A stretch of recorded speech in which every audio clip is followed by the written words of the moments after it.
Hello and welcome to another edition of Another Book Review. This week I'll be reviewing Station 11 by Emily St. John Mandel.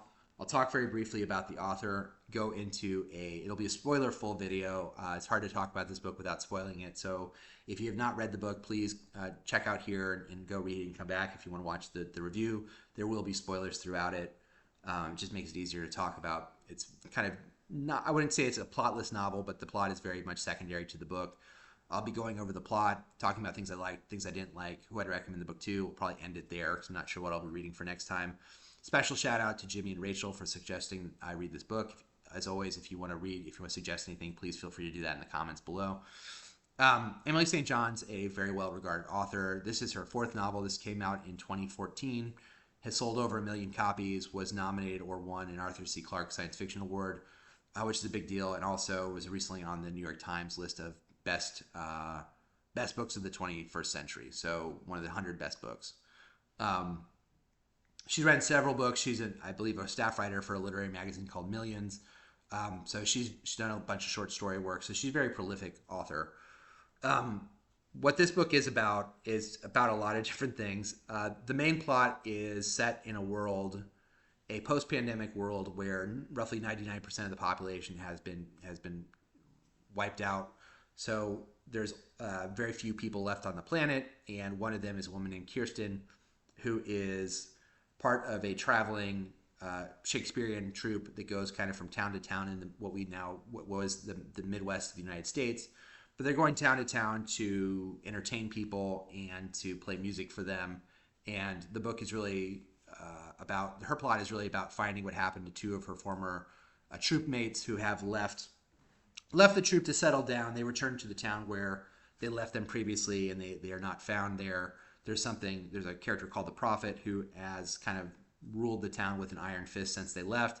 And her story is really about these two members, what happened to them, the Prophet, and how this all ties to a comic book that Kirsten was given to her by an actor named Arthur, who is one of several characters we look at through flashbacks who were characters before the pandemic occurred. And that's a pretty long list. Most of them center around this character named Arthur, who is an actor in the pre-pandemic world. He dies the night of the pandemic and on stage while performing King Lear. Kirsten, at the time, this was 20 years before the main storyline of the book, was a child actress in shows. She met him through this production of King Lear. He gives her this comic book. We also meet a character named Javon, who is a young EMT, and he's going through something of an epiphany at the opening chapter of this book. He's at a performance of King Lear, the same performance with his girlfriend, and when he sees that Arthur is collapsing on stage, he jumps up and tries to save him. Unfortunately, does not succeed. And then other characters who are in this area are Clark, who's one of Arthur's friends from when he was in school, when he was in college, and then there's a character named Miranda, who is, I believe, Arthur's first wife. He has, I think, 3 wives by the end of the book, and this is his first wife. And so there's a lot of stuff going on. The book mainly is concerned about themes of, I'd say, isolation, loneliness, and the search for meaning. And like I said, splits its time between the post-pandemic world and the pre-pandemic world.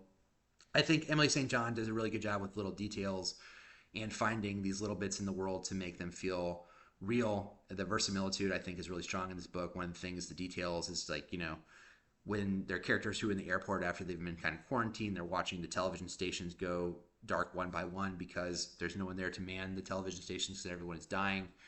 And the last thing they air is America's Next Top Model. So things like that. One of the characters finds a little Starship Enterprise toy when he's scavenging in homes. And so there are little details like that I think really made the world feel real, that I did appreciate. I think these also has a good job of kind of pacing the novel in terms of where to place certain chapters, the structure of the novel. So it gives the book kind of a propulsion that I don't think always necessarily the setups are there, but the payoffs maybe not so much. But there's a little bit of misdirection there because she structures things in a way that give this book kind of this propulsion to where you're kind of moving forward.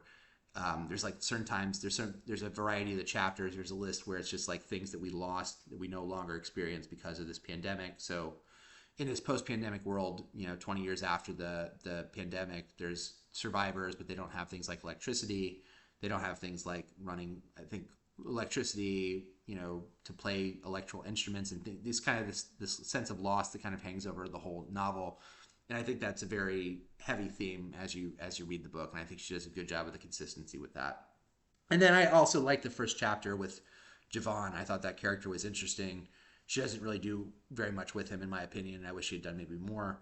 But I thought that character having an epiphany at this time where he realizes that he does want to be an EMT and he wants to help people. He's had some past careers, and decides kind of this evening to be an EMT. And I thought that epiphany is kind of framed. It's kind of mirrored at the end of the book with Arthur, which I'll talk more about things I didn't like. But I thought that opening chapter was well written. And I think sentence to sentence, Emily St. John is really good. You don't ever feel lost, and the book is very readable. There's a part of the book that was kind of slow for me, but once I got probably past the 25% mark, it flowed really well. And there's some parts of it that are really deft writing. There's some times where she gives maybe asides and underscores things that she doesn't really need to underscore. There's some issues with the dialogue that I'll get into in a little bit, but those are the things I liked about it. What didn't I like about it? For me, I'll maybe talk about what this reminded me of, because I think it's a good jumping off point to kind of talk about this thing. It reminded me a lot of the movie Lost in Translation, which is also a story about two characters who are trying to find meaning at certain points in their lives where they both kind of are lost and trying to find out what to do. And that movie also has this like aimlessness to it of just people trying to connect in this foreign place and trying to talk about what they've lost and what they need to do moving forward, and leaning on each other and trying to find meaning in that. And I didn't like that movie and was bored by it. And there are people who are going to really enjoy the meditation on loss and what it means, and loneliness and what it means, and those themes are really heavy throughout this book. I felt the book was much more of a vibe novel than I was expecting. So some of this was my expectations going in. I thought it was going to be more plot heavy than it is. The book is not really super plot heavy, and the plot elements I think are kind of the worst part of it. There are a lot of questions that you have reading it about the virus, and what do the characters know, when do they know it, and why would they do this if this thing was true. I found that kind of, at some point I had to kind of get over that and just be like, okay, well, just wipe your hands of it and just kind of go along with the ride. But there's a lot of stuff like that where it's like, what are the actual rules of this world with this pandemic? And they don't really do a particularly strong job of laying those things out. And also, I just think most of the characters, I'd say 90% of the characters, just spend their time thinking about the way things used to be. And the human experience as it is, the psychology of human beings, there's a certain number of people who would just be like, even though there's been a pandemic and these terrible things have happened, we're going to build new stuff, we're going to make new songs, we're going to create new culture. And there's just like none of that in this book. There's like one character 90% of the way into the book who's part of this troupe who's like, maybe we can write new plays. And that idea is very much lost very quickly. And so I found that to be not particularly realistic. I think even with the tragedy, some degree of people would be like, I understand that this happened, this was terrible, but we're moving on, and I'm not really concerned too much of what happened 20 years ago of all the people that we lost, especially 20 years in. Like, if you said to me, well, the first couple of years, that's all people would talk about, then I understand that. But there's a sense of pervasiveness and loss and inability to move forward that just kind of lasts the entire book. And I was just quite frankly bored with that after a while. And the book kind of meanders from these characters who are all kind of in this ennui of just like sadness and loneliness, and they're not able to find meaning. The character of Arthur kind of flits from wife to wife to wife, and you never really see his introspection till the very last chapter of the book. And that felt to me like just an emotional cheat on the highest level, because you don't really get him as this particular introspective or sad person. And we, the audience, know that he's about to die. So we, the audience, know he's about to die. And so in the very last chapter, as he is about to die, he has something of this internal epiphany, and it just kind of felt cloying and unearned and manipulative. And then his son there's a kind of like a seed is planted into who this character, the prophet, is, and it was very obvious that it was going to be his son. I kind of predicted it, and it's not really, it doesn't mean anything. It's kind of a meaningless mystery, and there's kind of certain things like this throughout the book where there's just, this is meaningless. There's this whole thing with the tattoos, and what do the tattoos mean? And then she just kind of tells you a chapter, well, this is what the tattoos mean, and you're like, that's it? And why would characters who are really concerned about their health in a world where there are very few doctors risk getting tattoos to get the tattoos to tell people they killed people. It was just like, again, it wasn't really explained. It didn't really mean anything. Why this character cares about like these two characters. Why the main character Kirsten cares about these other two characters who left her troop one day. Not really explained. It's just like you have to like bring your own meaning to it, and a lot of the times the characters just didn't feel real and realized they don't really have motivations to do things. And I found that to be kind of frustrating. Um, you know, so the rules of the virus, like I mentioned before, you either kind of care about that or don't. I felt the dialogue at certain points of the novel was really unrealistic. And I don't think that's her strong suit. One of the characters, Clark, is basically works in corporate America. He's going to give this 360-degree review of pre-pandemic. He's going to give this 360-degree review, and he talks to this woman who's like an underling of the person he's reviewing, and they have just the least realistic conversation in corporate America I've ever heard. It was just like, I work in corporate America. I understand how corporate America works, and this just would not happen. It's just like this thing that is like would not happen between two characters who just met. And there are some instances like that too. There's a character who is shot, and the character is talking to Javon, who's saving his wife, and that also that dialogue just rang false. The way he's kind of interrogating him of what he knows, and so the dialogue I thought was not the sharpest at times and felt very unrealistic. There's a part in the book where I'm just looking at my notes. The troupe that she spends all her time with, some of them she calls them by their instruments. So there's the conductor and there's the tuba, and none of them are particularly well drawn out, and none of them are fully realized, and so you just don't care about them. And so I found myself, there's a character named Saeed who I didn't care about. There's a character named Dieter who by the end of the book I had completely forgotten, and I was like, I don't understand why you're emotionally tied to this person. You don't seem to care about these other people. Emily St. John doesn't even name some of them. And so you're just like, what is the point of this? Like, what is the point of these characters? They don't have like real motivations. They're traveling from town to town because they want to change, want to give Shakespeare to people. And you're just sitting there going, is that true? Like, is that true for every single member on this troupe? Is that all that they want to do? That's the totality of what they want to do with their lives?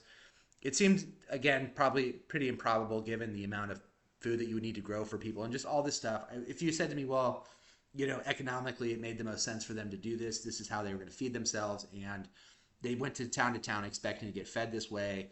And this was the only skills they had. I guess so. But it just seemed, again, kind of preposterous. This idea, it seemed there's a kind of underlining feeling of there are no books in this world and there's no understood knowledge, which also felt preposterous in a world where,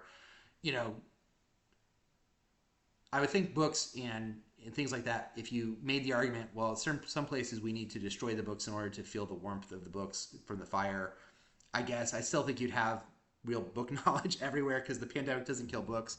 And that seems to not really ever be taken into account. And so it takes them like years and years and years and years to get even kind of closely remotely to where we were before the pandemic with the technology.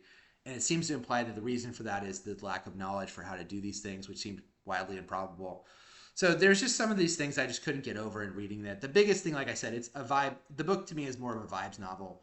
And if you want to read a book that's really about a meditation of like loneliness and people's inability to understand what to do with their lives or what has happened to them and trying to make sense of their lives, that's done through the character of Miranda. And she writes this comic book that's kind of a thinly veiled version of her husband and his life. And that kind of is a plot point that kind of goes to the novel.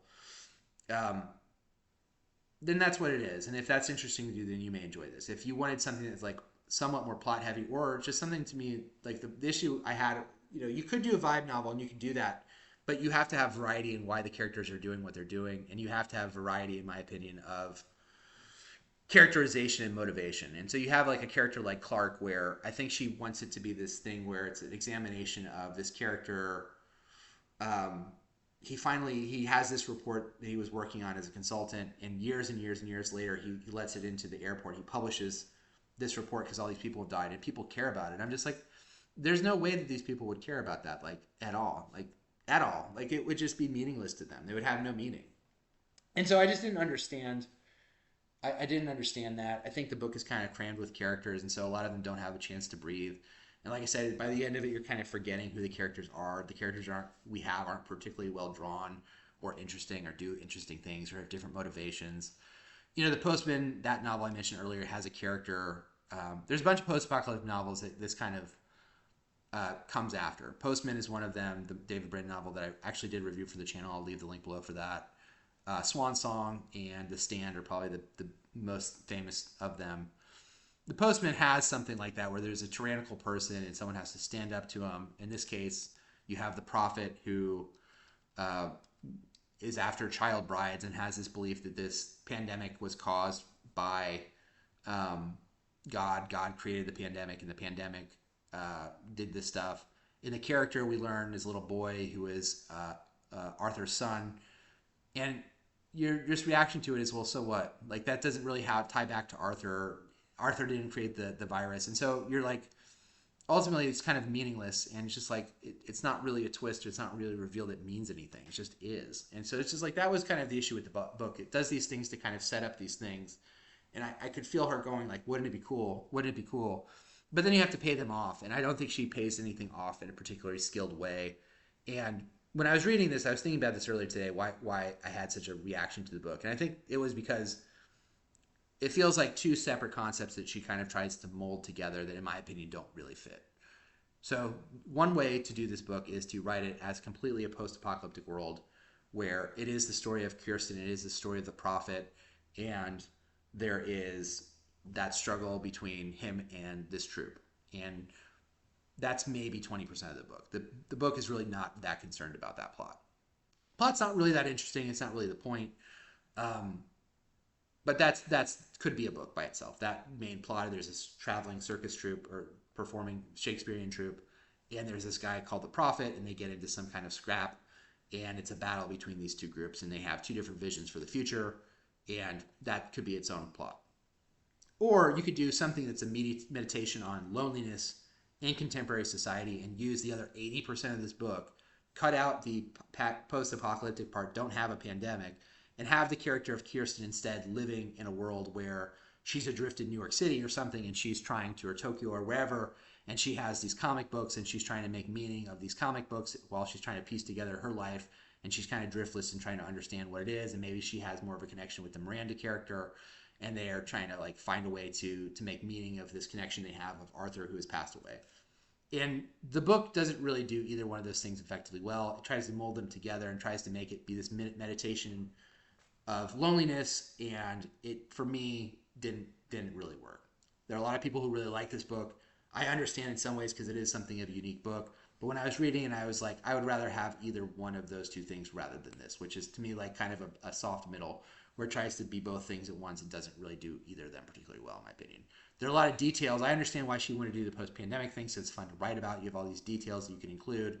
The science of it, again, if you spend too much time thinking about the contradictions within this stuff, it may frustrate you, but I don't think that that's the strongest part of the book isn't really what would happen in this world. It's really like these characters all are longing for past. Some of them experienced it, some of them didn't.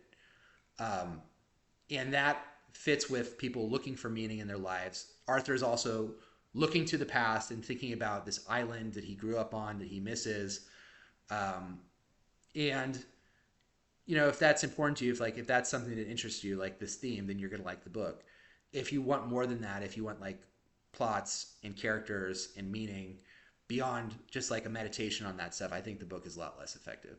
And I also didn't connect with the characters because they never really felt fully realized to me. And the character of Javon, I think, was an interesting example because he also is like kind of a Swiss Army character. So he conveniently has kind of all these different events in his life before the pandemic circle around Arthur in some way. So he was a paparazzi who takes Miranda's picture.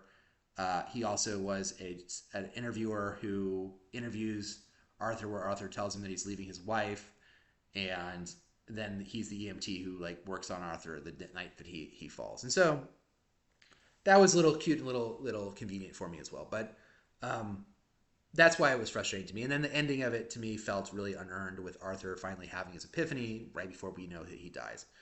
And so I do wish there were different motivations. To me, like a more interesting version of this book would be something like you have this troupe and they have this contact with the prophet, and maybe there's this part of the book is them trying to figure out, do we want to make new stuff and do we want to stick to like the tradition of the Shakespeare, and it's a fight between different factions within the group and what they mean for the future. That to me is kind of interesting. That is barely touched on here, and really very quickly jettisoned for other stuff. And the stuff they jettisoned for it, to me, wasn't really that interesting. And it doesn't really, whether or not Arthur's son is the prophet or not, it doesn't ultimately matter that much, other than to say, haha, don't you see, it's all connected. And I guess, for me it didn't work, and for other people it did. So I don't know what else there is to say about it. So that's my review of Station 11. I'm interested to hear what other people said. I know, like I said, people have liked it a lot more, and I don't think it's completely like worthless book. I don't mean to say that. I do think it's well written in terms of the sentence to sentence writing, and I think there's some interesting ideas in terms of how she handles the post-apocalyptic world, and this idea of scavenging, and the idea of the detail work in the novel to make it feel like a real place. I thought that was all well done. I just really wanted some more as far as the character motivations, and I wish that the plot had been a little bit more interesting than it was. And I also kind of, like I said, came down between, like, there are two different books here that I think are vying for attention, and I wish that she had jettisoned one of the books. I think she wanted this to be a post-apocalyptic novel because that's where, like, the fun parts are. But what she really was writing is really this contemporary meditation on loneliness, and she tries to connect them through this Kirsten character.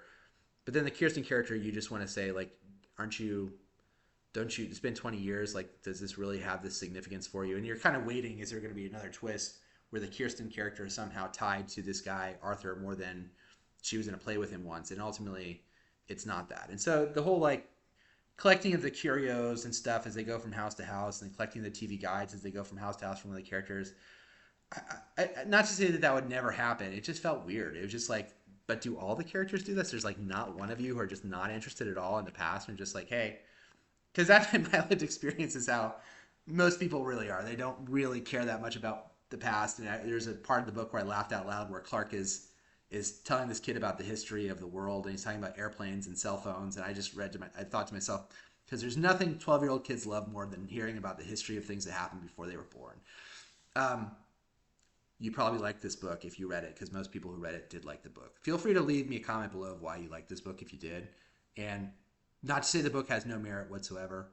I can understand why people like it. I just felt like the parts of it that I did like, as far as the post-apocalyptic stuff, I've read in other books.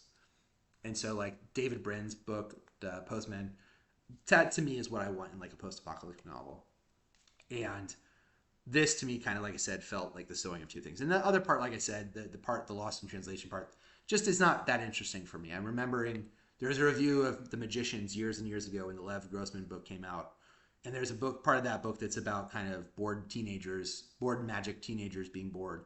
And there's, like, not really anything more boring than reading about people who are bored. It's just like, and so that I needed something more there to kind of keep it going. And I don't know what that could have been. There's parts in the book towards the end where she throws in some possibilities, some supernatural stuff that felt way late. And I was just like, maybe that could have been something earlier on that would have been another dimension to the stuff. And so the prophet being kind of this religious fanatic, it felt, in my opinion, kind of shoehorned into the novel.